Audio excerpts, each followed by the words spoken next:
Hello everyone, and welcome back to Let's Play Trilby's Notes.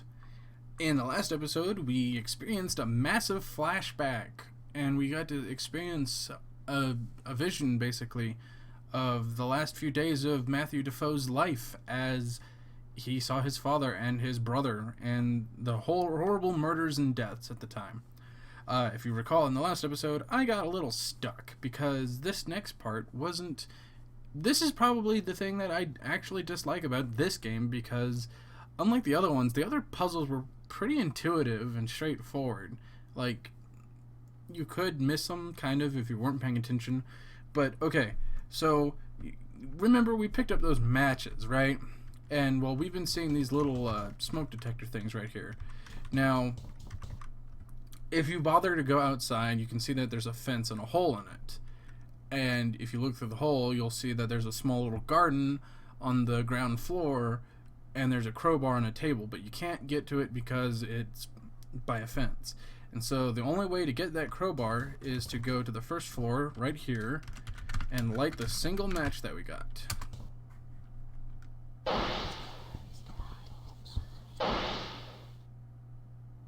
And it opens up that fire escape door right there. After a pretty cool vision, if I do say so myself. But there's no way, like, there's no real intuitive way to know that, especially if you never leave the hotel, because beyond that, there's no reason to leave the hotel. So, I don't know. This game is really solid otherwise, but I pushed my way through the door and descended the fire escape. And there we go. See? There's the table with the crowbar. Take crowbar. I took the crowbar with me. Perhaps it could serve a purpose. Okay. Climb ladder. I climbed back up the ladder and entered the same floor I had come from. So yeah, that's my real beef. I mean, I'm perhaps just a little agitated just because that wasn't quite intuitive. Because again, there's no reason to leave the hotel. And this is where we wanted to go.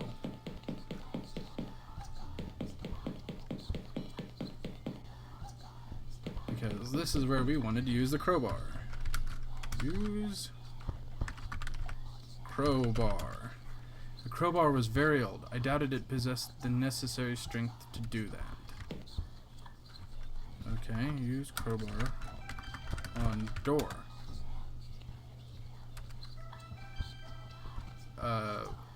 What? Oh, duh. I'm saying use door, not on the boards. Use crowbar on boards. As I had suspected, the stress proved too much for the ancient crowbar, which was bent to uselessness. I discarded it. Okay. Open door. Look room. Judging by the smell of this room, it had probably not been ventured into for years. Desiccated corpses dangled from the ceiling, left to rot by some warped interior decorator. There's a trash bag here. Look at bag. A sack tied up in one corner sat oozing foulness in the corner. Open sack. The mere thought of what the bag could contain made me feel ill. Look wall. The prerequisite bloodstains had faded to an ugly brown color over time. It did not make them any less unnerving. It had been used to dab some kind of symbol on the north wall. Alright, that's all we really needed to see in this room was the symbol. Open door. So we're going to go ahead and take a pill. And the real secret to this is that since the pill's effects now only take effect when we leave the room, we're going to cheat the lock on the other door and open the door after we've taken a pill in the evil hotel. Boom. Look around. Professor Chawhal's antique show was as sparse as its small venue would indicate. A couple of tables were laid out with various trinkets, and a charred rocking chair was the centerpiece. if you look carefully, there's a soda right here. Look, table. There was an unopened bottle of some kind of soft drink sitting on the end table of the corner. On the display tables, I recognized one of the 2 Defoe Manor artifacts among the miscellaneous knickknacks. A set of manacles, rescued no doubt from the manor's basement, stood out the most. I spotted the chisel the professor had mentioned next to the pile of books on the north table. Well, what we're going to do is take the soda first. I took the drink with me. Something told me it would come in useful. And then we're going to... Okay, hold on. Look at knickknacks. Look at knickknacks.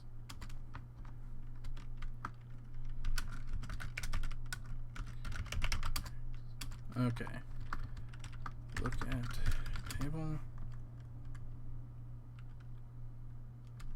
Okay.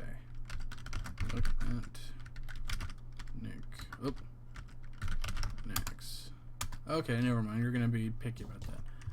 Anyway, let's look. Chisel. It was a very old make of chisel, rusted and probably very fragile. As the professor had described, the words Sea Angel were carved into the handle. Again, I found myself inexplicably drawn to the artifact. My fingertips were already extended towards it, as if drawn by a magnet. Touch. Chisel. A loud buzzing played in my ears, and my vision began to cloud as I reached over and laid my hand upon the tool. Somewhere in the Atlantic, July 25th, 1789. Mobutu had been a great warrior in battle. His skill was thought unmatched in all of Africa. He had had respect, a great house, a slew of beautiful women, children to make any father proud. But through just one mistake, it had all been torn away. His mistake was standing by his beloved king when the invaders from the coastal kingdom arrived. Now his great house was ruined, his women raped, his children murdered. And for Mobutu, the worst fate of all, sold to the white men in exchange for weapons, shackled with his fellows in the hold of a slave ship. Mobutu was strong. Perhaps he could have lived as a slave, but then came the sickness. A simple fever, no doubt to be gone the next day, but the white men took no chances and threw him overboard. For days, Mobutu drifted, waiting for the black cloud of death to descend. Having lost everything, he now sought the embrace of the deep, a welcome end to a life betrayed. But the end did not come then. Coming around, Captain. Voices, unfamiliar, speaking in unfamiliar language. Mobutu was suddenly terrified that the slavers must have returned, but he was as weak as a newborn and could not move or speak. Looks like we picked him up just in time. Don't know how long he's been drifting out here, but he can't have lasted much longer. Good Lord. Look upon it, men, the greatest evidence we have of humanity's inherent evil. Never forget that men, sailors, such as you as I did this, left this poor wretch to die. Slavers aren't sailors like you and I, Captain. No. I do not know how those devils can have the audacity to still call themselves human. Today, there is no pride in being an Englishman. Find our new passenger some quarters. Make him comfortable. Passenger, Captain? Every innocent who sets foot on my ship is a free man.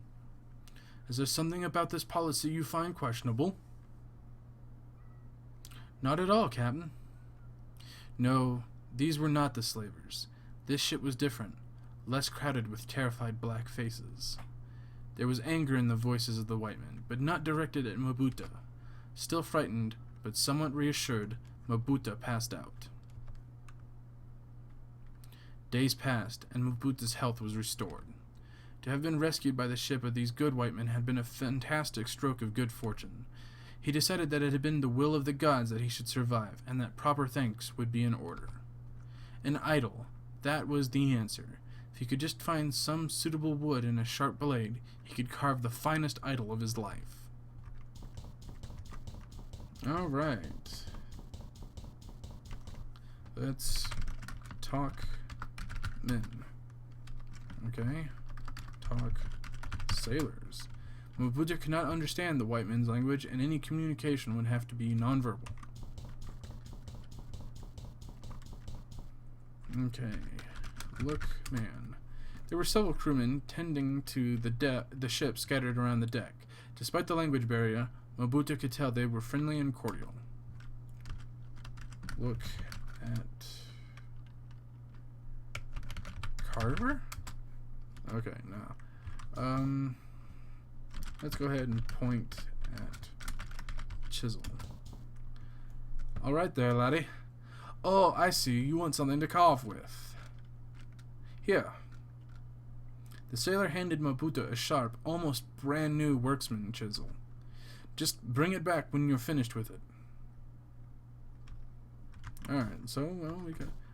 Okay, if we have the chisel, what are you chiseling with? How could I, Trilby, possibly have known what Mobutu was carrying that day? Well, that's what I get for pressing inventory. Use ladder. Okay, go down. Oh, sweet. Okay, cool. Well, this is obvious. Look, box. A large crate was sitting in the shaft of light with letters stenciled on that Mobutu did not recognize. It was cheaply made with poor quality nails, and some of the boards looked ready to fall off. Take wood. The wood of the crate seemed ideal for Mobutu's intention. He decided to leave it here until he was ready to carve the idol. Okay, well then we're just going to use chisel.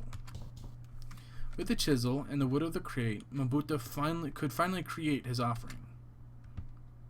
After several hours, Mobutu was very pleased with the result, a fine rendition of his kingdom's god of fertility and good fortune. All that remained now was to return the chisel. Okay. Not open. Climb. Oh! Wow. They're dead. And he's murdering the captain. Yeah, I'd run away. Well, you didn't get to run away. The vision faded, and I felt myself being hurled forcibly back into the present day. That tall, thin creature, that black-clad ghoul. What was its significance to my predicament? Why did it appear again and again throughout history to spread death and horror? There was no connection to the idol's shape or Mobutu's tribal deities. The tall man was no fertility god. It must have been connected to the wood of that crate somehow. There had been a name on that crate. Mobutu hadn't been able to read it, but looking through his eyes, I had. O'Malley Shipping. Could the owner have been an ancestor of Siobhan? It was a flimsy possibility, but at that point, my only lead. I resolved to discuss this with Siobhan at the earliest opportunity. Okay then. Oh, look, there's another paper. Look, floor. Professor Unchal's show. Okay. Let me try that again. Look, ground. Okay, look, paper. I've recognized it as being the same source as the one under the painting in the lobby. Victim 4, the slave. The fourth man who desired judgment was the slave, who had not been brought Freehorn's message, and who tormented the wood that was the prince's soul with a sharpened blade. The prince came to him, and he struck the slave down, and he knew the name of the king. And the prince said, "Not one of your household shall leave alive, slave, for thrice now I have brought my warning, and any who still fail heed shall be named as fool and judged most unworthy in our sight." Well, yeah, that'll happen. Finally, Oh, it's you, Terry. I thought you might have been the service staff at last. Okay, talk to Professor.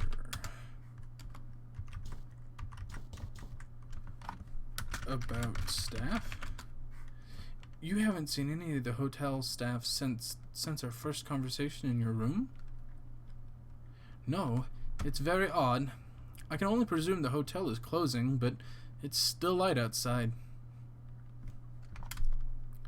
Okay. Is that it? I guess so. Alright. Well. Oh, no, we wanted to ask about Siobhan. That's right. Okay. Talk to Professor about Siobhan.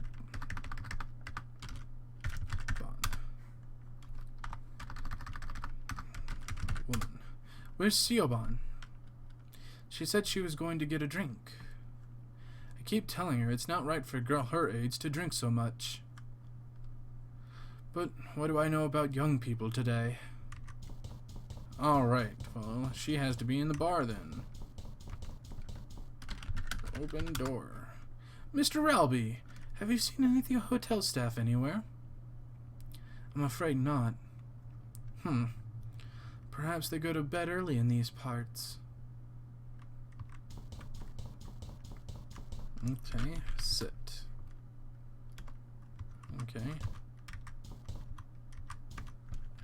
Talk to Siobhan about crate. Do you know anything about the history of your family? I wouldn't be much of a history student if I didn't, now would I? I'm researching my family tree as part of my diploma. That's ideal. I appreciate this may sound like an odd question, but trust me when I say it's important. Did your family run a shipping company in the late 18th century? That is an odd question. But I do remember reading something about O'Malley shipping.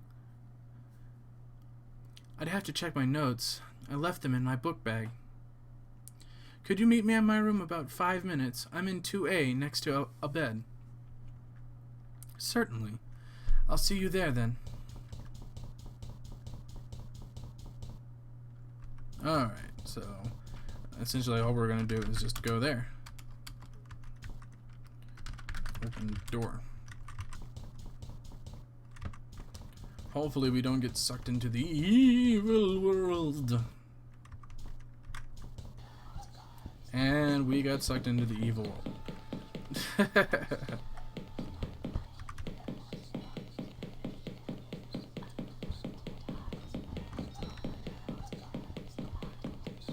Okay. So we want to be on the second floor. Take pill. I took another pill. Okay. Knock on door. Door's open. Okay, open door. Come in, please, Terry. You have the papers? Must you always get right down to business? Come and sit down. Let's talk. How are you feeling? We were a little worried about you. I have these moments of illness. What do you want to talk about? Defoe Manor? Oh. It kind of interests me. I was really into the media coverage of the incident at the time. This client of yours, the one who wants the figurine, what does he know about it? Well, he has an interest in the occult, and there's some nonsense story going on around about it. Something about the idol being a vessel for an evil ghost. I wasn't really paying attention. Really? I don't remember hearing about that in any of the reports. No, you wouldn't have. It wasn't what... Have you heard of the story that Trilby was in the house? I could feel cold sweat drooling down my spine. Every fiber of my being was concentrating on not giving outward signs of alarm as Siobhan spoke of my secret name with wide-eyed enthusiasm. No one believes it, but Simone Taylor insisted it was true right up until, well, you know, she says he saved her from the house. I think that's a little far-fetched. That's exactly what Abed says. He says a ghost is one thing, but throwing Trilby into it makes it just seem silly. Truth be told, I don't think Abed believes in Trilby any more than he does Ghost. He's so grounded in reality. A sensible attitude. Have you always been an antique dealer?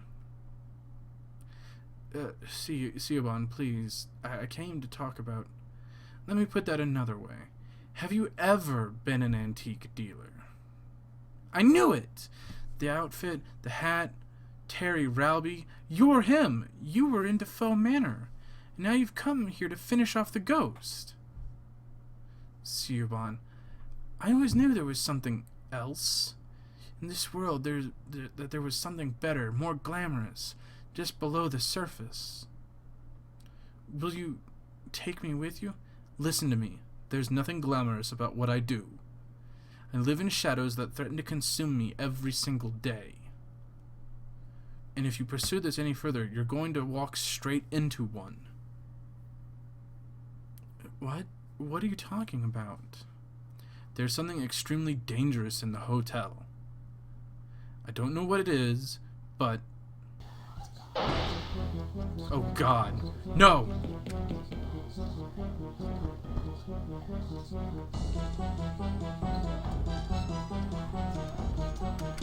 Kick, tall man, get him the hell off you or you're gonna die.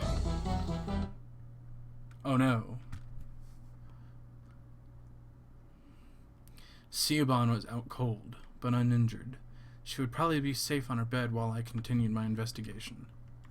Yeah, how about that? Alright, so... Oh, no, wait. And now she's gone. Siobhan?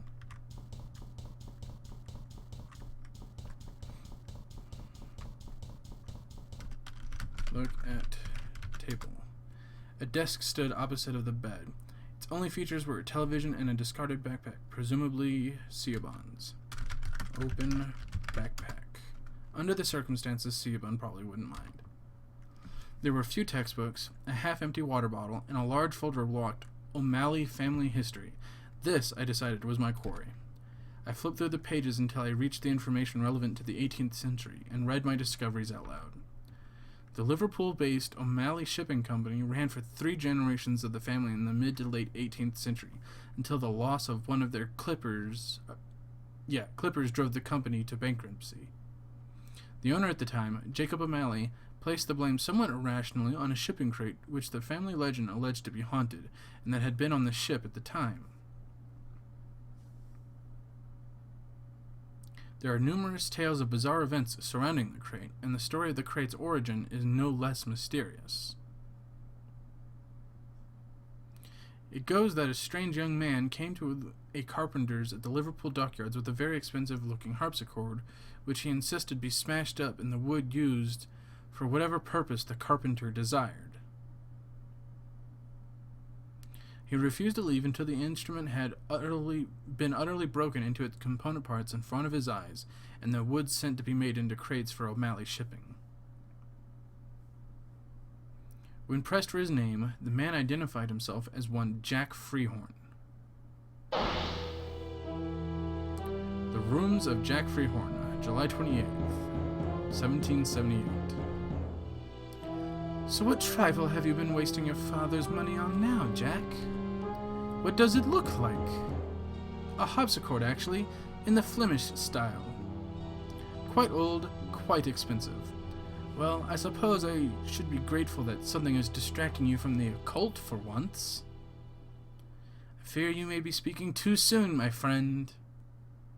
Oh God, I should have known. You and your silly obsession. So what devilry inhabits this magnificent instrument? This instrument as a whole, for the most part, is for the most part untainted by the ethereal realm. But its keys are what spark my interest. Unusually they have been carved from centuries old English oak. And that's the interesting part? I will not be disheartened by that sharp tongue of yours. The wood has gone through many incarnations before being incorporated into this device. Items of furniture, building material. In fact, just over 200 years ago, it was part of a wall. A wall of a certain inn on a well-traveled road in Wales. The Unicorn? I'm so pleased to remember.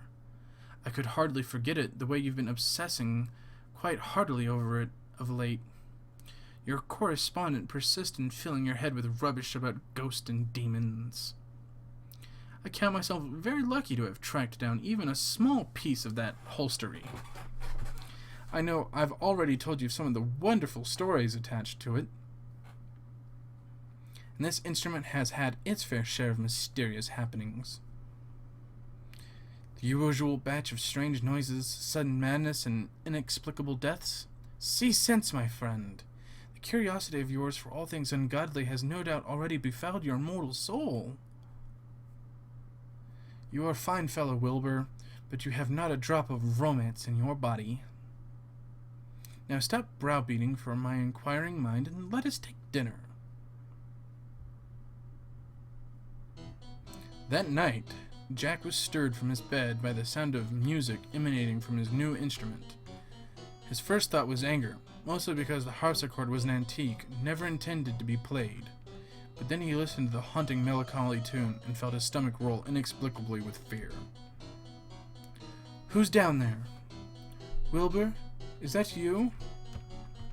Okay, look, room. Jack Freehorn was a man of modest means and desired little for comfort. The only pieces of furniture to speak of were a bed and a desk. Look, bed. A low, inexpensive double bed. It having recently been used, the sheets were in some disarray. Okay, look, desk. Jack's desk was covered untidily in letters, notes, and papers he had been studying lately. A flintlock pistol, given to Jack by his father, lay gathering dust atop a pile of correspondence. Take pistol. Jack took the gun with him to confront the intruder.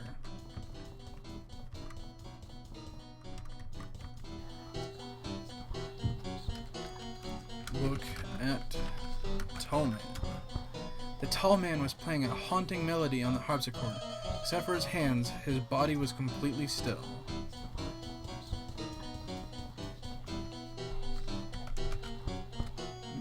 Jack saves. Jack could not take a step further because he realized that with a lurch that he recognized the dark figure that sat at the keys. He had read of this strange entity that reoccurred frequently in stories surrounding the Unicorn Inn and the objects that were later constructed from its wood. And he knew with absolute certainty that the tall man would destroy him were he not destroyed first.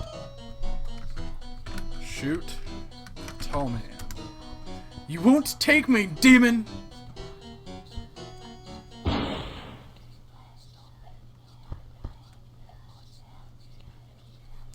Wilbur? No. Oh God, no. But I could have sworn. You! I know you. You've... Oh God. Please forgive me, your Majesty, for my transgressions. I am a worthless craven fool, not worth a second of your precious time.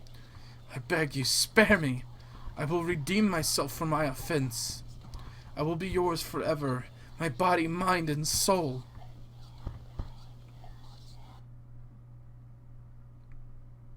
Thank you, my lord.